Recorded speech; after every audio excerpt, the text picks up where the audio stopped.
therapy to heal better and quickly. Santa Ana is back in, drives, lays it in for 2 more. Santa Ana has 12 points. Ang magiging go-to scorer or scorers for Marikina. Because on average, nobody is averaging in double figures in that department. Neil Owens. Tsaka I think importante para dito sa Basilan, in my opinion, that they start to peak at the right time. As I look at all the games that they played, and I'm speaking only of yung mga teams that are winning records, they beat Pasay, Cebu, Gensan, and Rizal. And then they lost out to Abra, Binyan, Ilagan by 1 point, Pasig by 2 points, and the San Juan Knights by 18. And so if you take into account, laro nila sa Ilagan and Pasig kung nanalo sila doon. Uy, yan yung magandang laban natin. We will be at the Strike Gymnasium in Bacoor City. The battle between the Gensan Warriors and San Juan. This Thursday. And you were talking about Basilan, it matters how they come out of it. They will truly be tested, and heading into the play-ins and the playoffs, that should matter to Basilan. At 7 and 8. Santa Ana soars and scores plus the foul. Marikina making a run. Pareho kasi ng kulay no? Hindi ko na maalala sino yung mga kasabayan niya.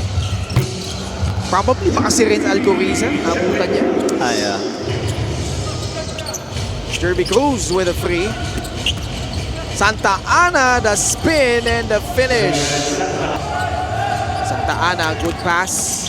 Pasiba, shot fake, got Bobby B up in the air.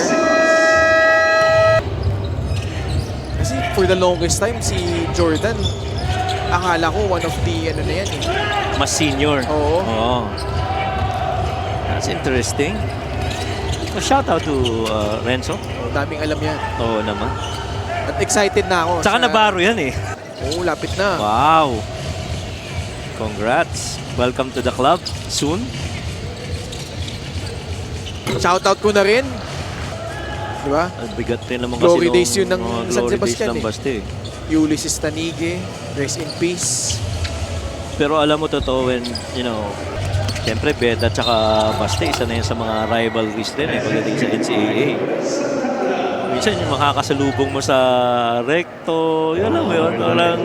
Pinapakinggan ko yung report ni Andrea. Alam mo, yung pronunciation, yung pag-accentuate mga certain words, it fits twist of fate.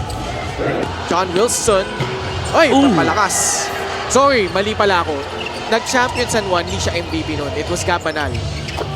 When they became a champion. Nung season 3, MVP siya. 104.90. We're just waiting the final score in this one. Gab Cometa with a putback. Keimer Mintis yung kanyang 3-point shot. Jomel Landayan will put it in from beyond the arc. Gab Cometa, nice pass. Olazo too strong, got it back. Natapik ni RV Berge. And that should do it.